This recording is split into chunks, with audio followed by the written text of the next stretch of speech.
Welcome, enchanting souls, to a realm where holiday magic comes to life.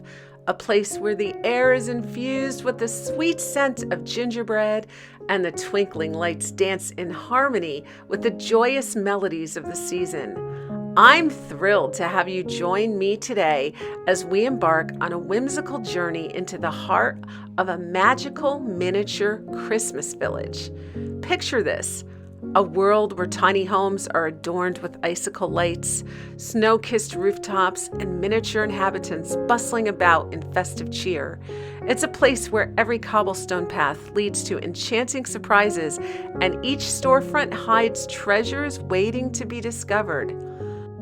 I am joining our guide and hostess, Sharon, an amazing artist, a beautiful woman who has created this enchanting wonderland.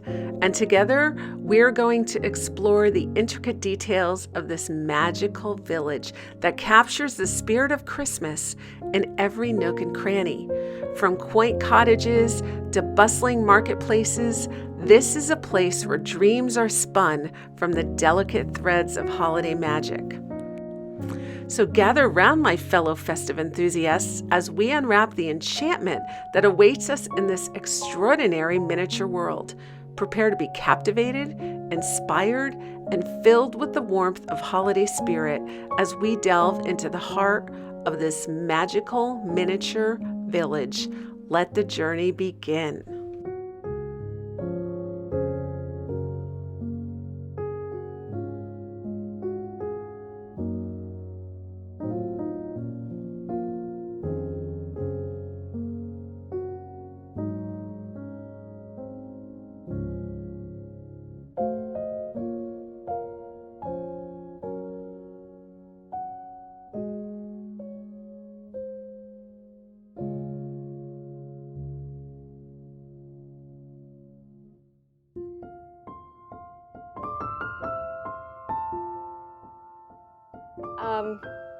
It's about 25 years now.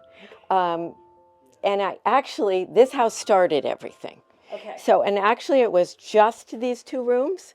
And my dad made those. I asked him to make those for my daughters, who are not doll people, but they had rag dolls that they liked. So they were able to play with them from each side, and they had a bedroom and like a sitting room. And he made furniture for them. And, they used him for a little while. Yeah. And then we moved to this house that we're in now, and we just sort of put them away. They were like, nah, we don't want those in our room. And I ended up bringing them out to have something to put in an upstairs hallway. And so it just started. By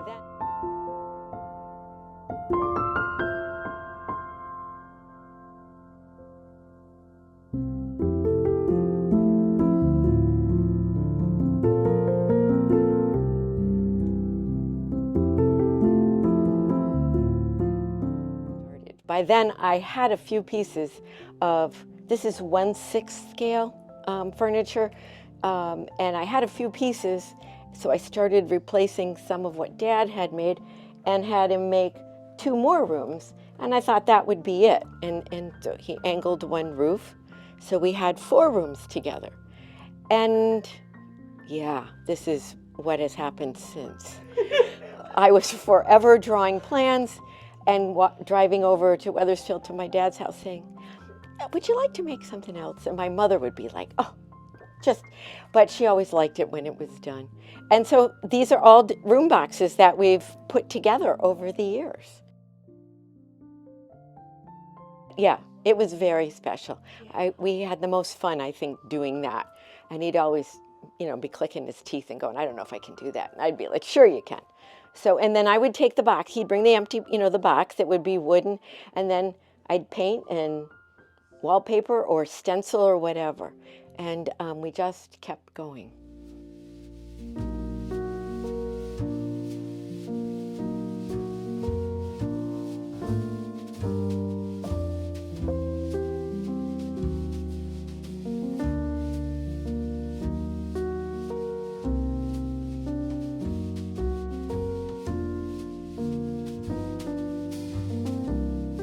And then we ended up, moving on, and he made what is now the Ordinary and Bank for a while was like a carriage house. So things have changed. It's definitely a village now. Yeah. I found a birdhouse at Pier 1 back in the day when they were very popular for, having them outside with plants in them, and brought that home to my husband John and said, listen, I got a project for us. And we ended up putting slate in the floor and opening it up, taking the doors off the front, and making a base for it. So it's come a long way. And actually just this past year, he made a bench that goes all the way around inside. And so we call it the warming shed in the winter, and they all can sit around the fire. So that led to having a town common area. Okay. And, then I said, how about you cut out a pond?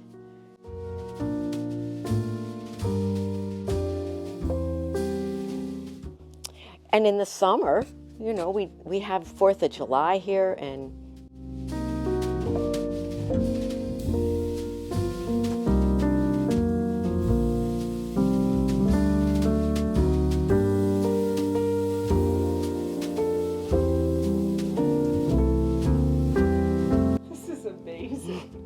Did you paint the mural too? I did. It needed something behind it, and I was forever trying to put big trees up, which after a while got to be too much. And I kept saying, I can't do that. And I thought, yeah, you can.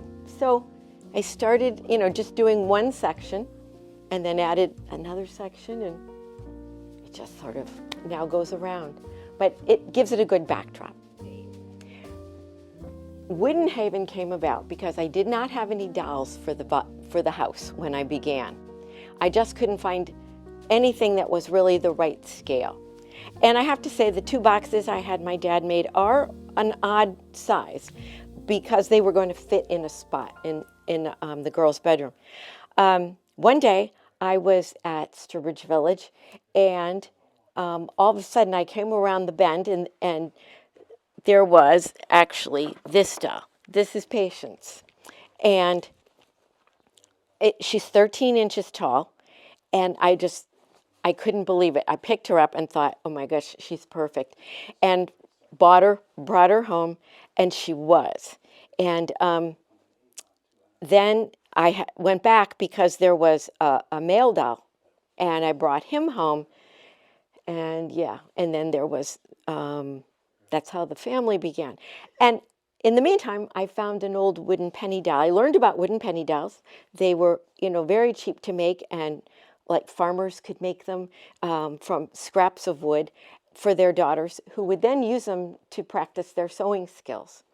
And I found a couple of wooden penny dolls at flea markets and antique shops that were really decrepit. And I thought, well, I can't just leave you here. Now you have to come home and live with us. And so I just my daughter kept saying, Mom, you got to calm down. And I said, well, I can't, no woodens are left behind.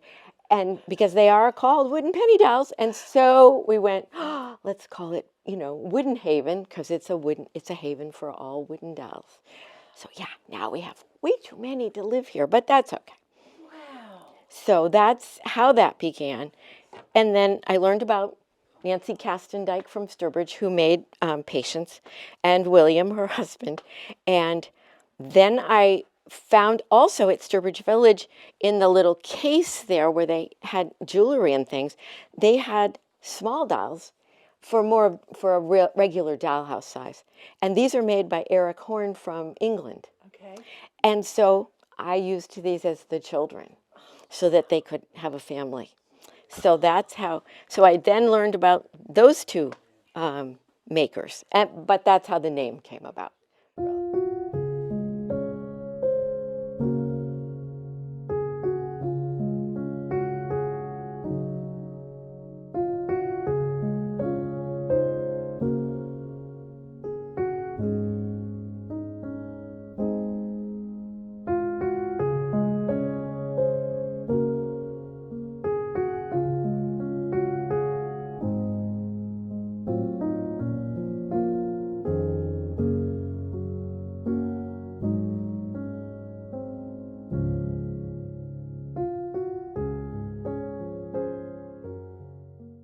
most of the wallpaper I have, I ended up finding my daughter went to Rhode Island School of Design for college, and they had all these beautiful papers in their store that the students would use for supplies.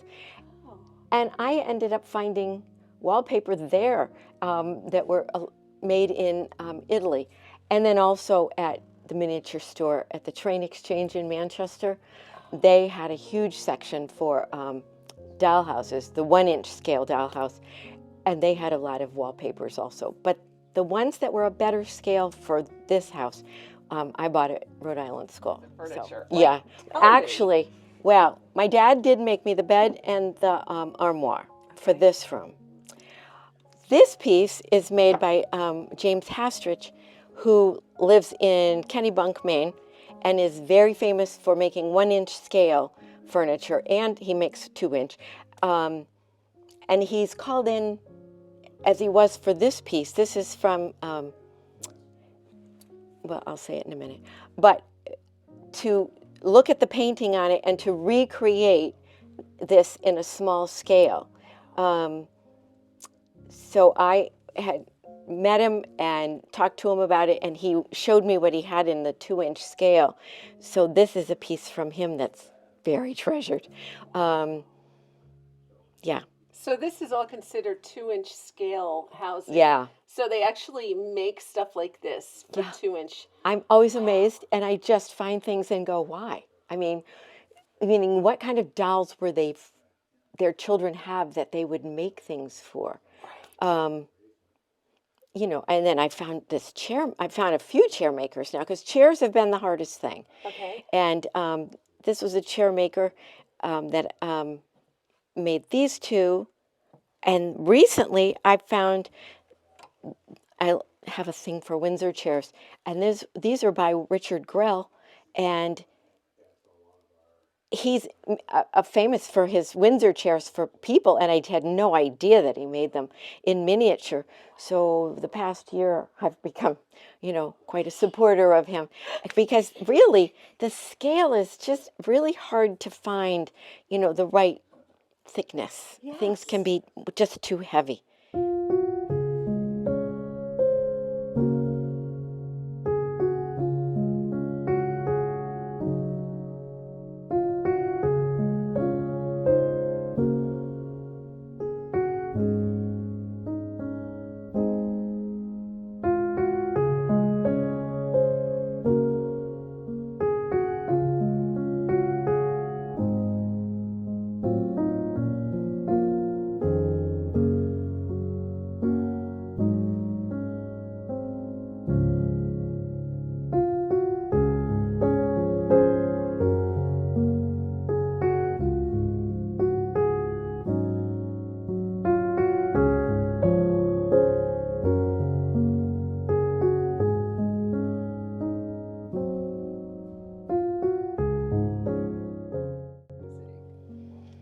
And then, you know, there were artists that I have found. This house has quite a few of Shirley Alderman, is known as Prudence, and she's from Wethersfield, Connecticut, where I was from. And so I have quite a few of her pieces. But then I was introduced to Christopher Gershon, who grew up in Newburyport and is a folk artist. And this is one of his. I have many of his paintings in here. And this little piece he gave me. And he makes so many small scale pictures that I've filled many rooms with his work. Does he do them just for these dolls? No, I was introduced to him and went over to his gallery he was living in Glastonbury, Connecticut with his wife, and I went over to meet him, and I walked into the gallery, and it was just walls of these small paintings. And it was like, oh, it's kind of like finding the Windsor chairs. I think this room right now I've used just to kind of hold some of his paintings, and I move stuff around. But he just does beautiful work. And I do have some of his work upstairs in my house also. It's real size. Yeah, yeah. What's his name? Christopher Gershon. Oh, wow. Love him. Yeah, he does beautiful things. Oh, this is amazing. You've got a little baby. That is really neat, too. They're fun. And yeah, and then I make the bed coverings. This is out of real life. A weaving that, woven. yes. Yes. So I try and do it, make the bed coverings so I don't cut the weavings. Oh. So that I just hand stitch them and then they can be used again as what they were initially intended for. But who's taking it off that bed? They're going to leave it there forever. Absolutely. Yeah. This was the other artist, Fred Laughlin, whose dolls I have many of. And he was a Baptist preacher in Virginia for 42 years. And his wife and daughter were silhouette artists. So they were famous for their work. He was a wonderful woodworker and tended and made regular size furniture, but made a lot of smaller scale, not quite this small. But I had cut out an article on him years and years ago because of his furniture, because I always loved small scale furniture. And then I remembered when I found this doll at an antique show one day, I thought, I think I know this man. And sure enough, they did refer to all the dolls he had made. So he made all different styles with curls and so I have quite a few of his. So the doll, with each thing that I've added, it's meeting new artists and learning about them.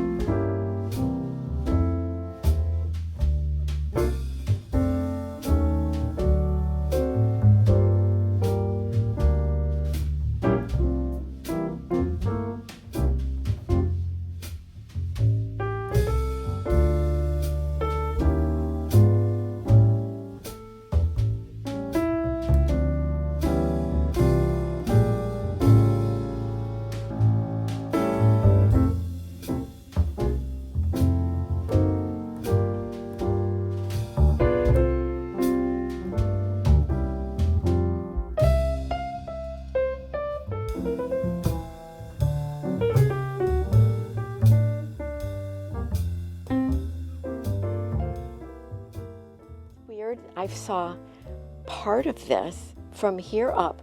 This was a little shelf unit that didn't have a cover here. And you were supposed to use it to put like carolers in at Christmas and hang it on the wall. But I saw something different. So I bought it. My friend kept saying, it's not, what are you gonna do with it? I was like, I have an idea. I went back to Dad and said, here, I've drawn a church for you.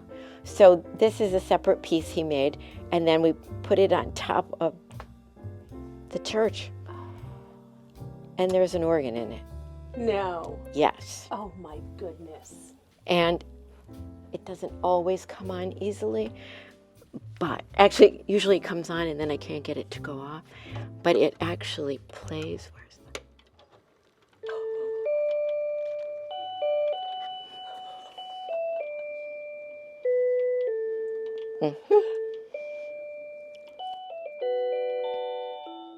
It does also does Christmas carols.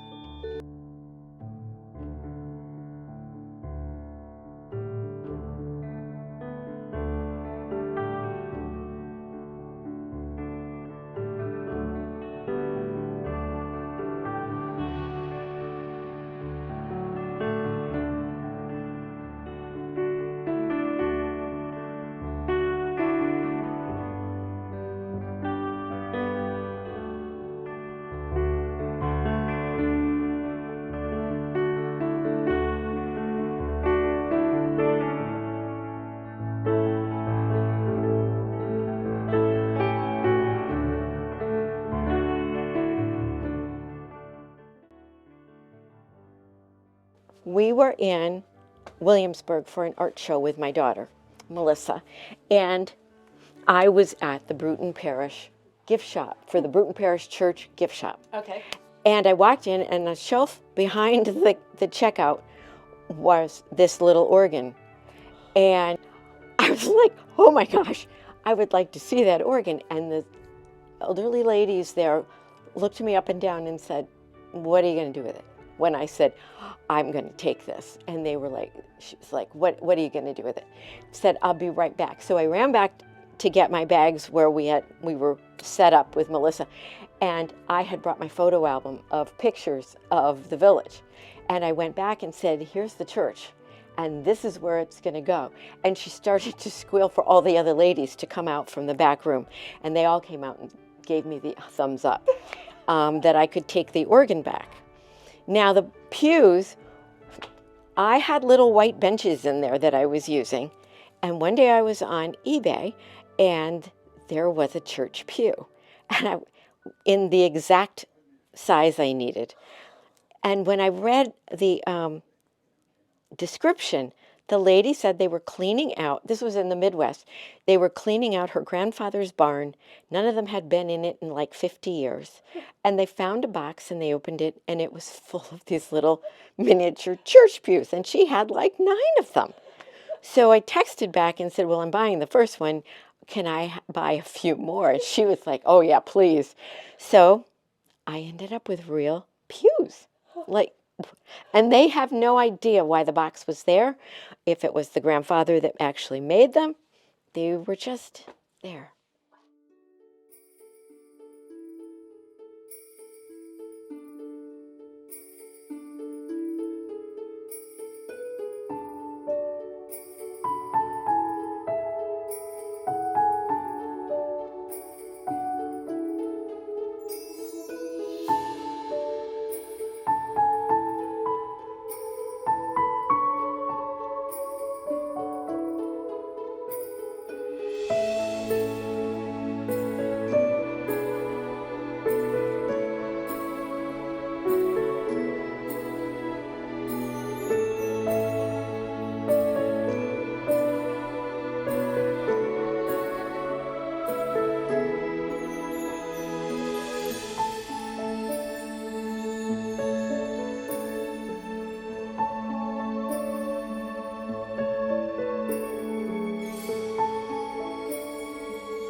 I found the lantern at Pottery Barn, realized that the door was the right size for the dolls to walk into, bought it, and then bought the circle of wood and the brackets, well, I didn't buy the brackets right away. I didn't know what to use for this, so I went to Home Depot and walked up and down the aisles, because that's what you do sometimes, and all of a sudden found the sonotubes.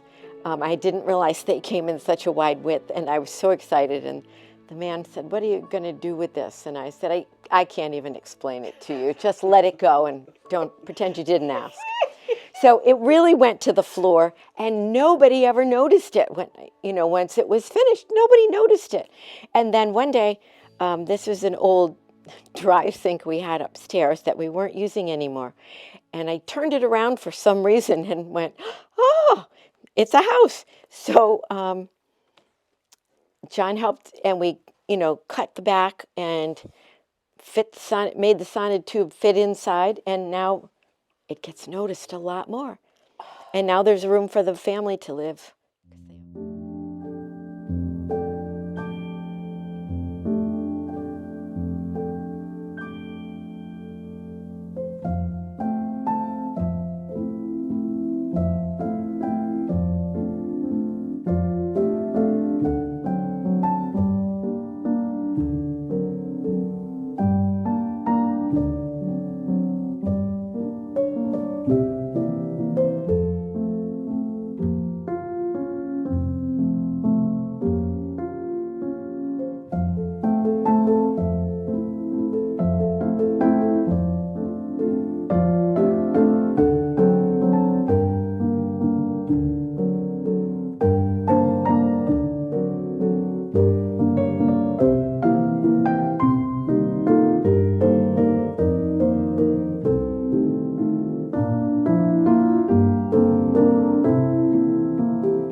Yes, and I did use a female printer for the printing office because I had found a story on a woman coming over from England with her husband and all the printing equipment and people to work for them, and her husband died on trip over. And so she went ahead and started the printing business. So I decided our printer would be a female.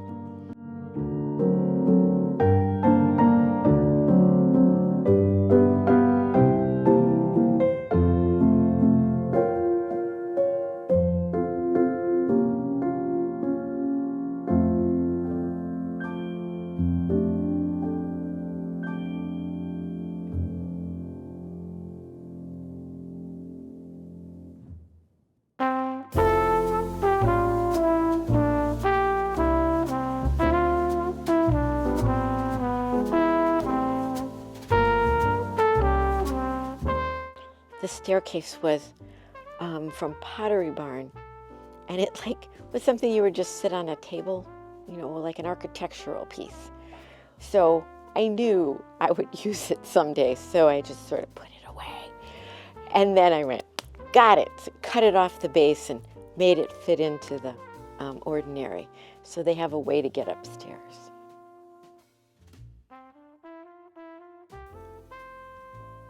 The bank is fairly new, and I literally found a little safe that goes in the back. So, yeah. Sometimes you find things, and sometimes you go looking, and you still find it. General store got a overhaul this year. All the cupboards got painted a brighter color. John made a new table for her to sit at, and I had the lap desk, but it was in terrible condition. So he redid that, sanded it down, and put that back together, and then made the cupboard over here with the drawers in it. And this is where the mail comes in. So that was a little thing I found on eBay and kind of reworked it to be the mail.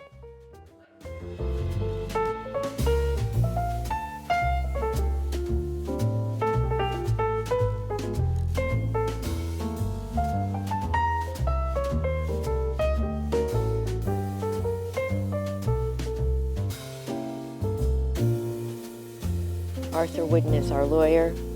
He's like the first black lawyer in the United States.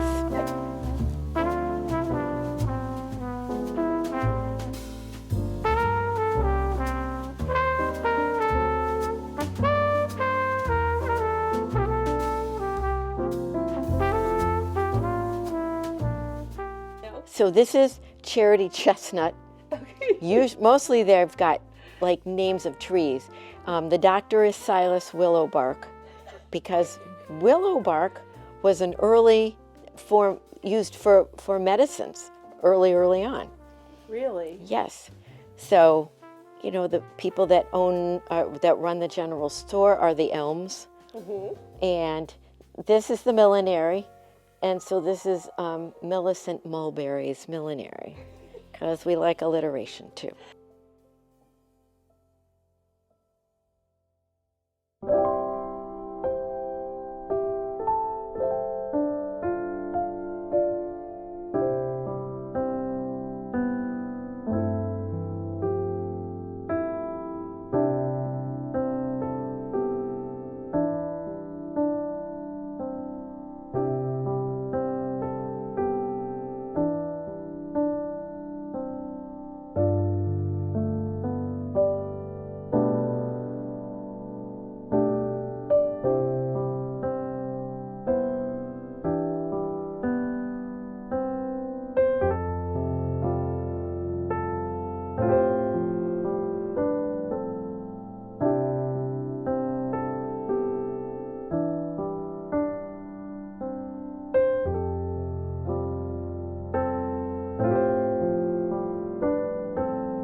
So then, you know, during COVID, John needed a project, didn't he?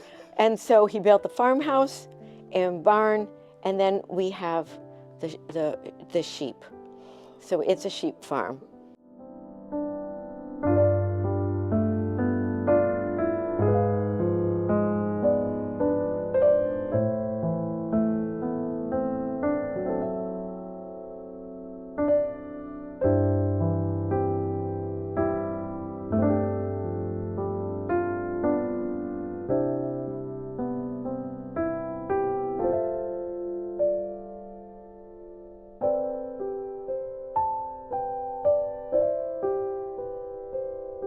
And these are the sheep.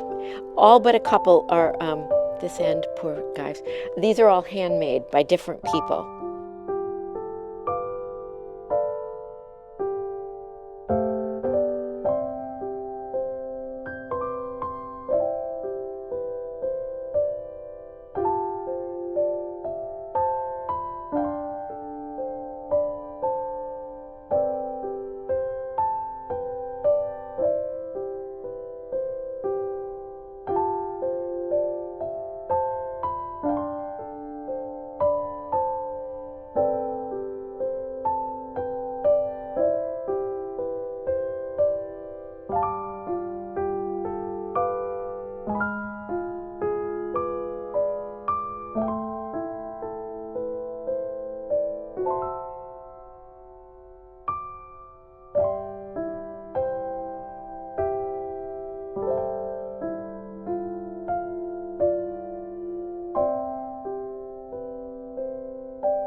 This is the cabinet maker's shop. This was a piece that the lady who owned the doll shop that I used to go to, mostly because she had such great furniture, had.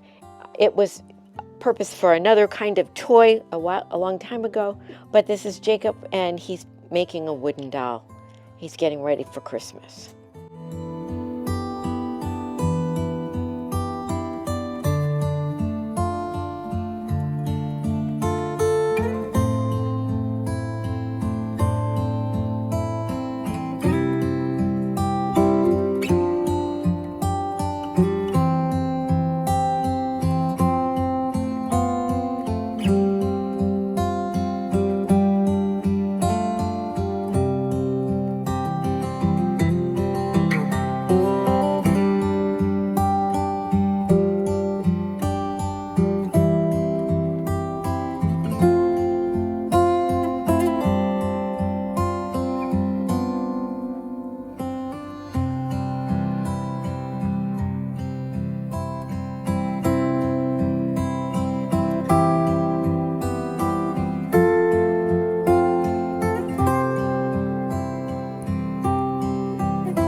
This is the L of, the other house. I think that you probably did.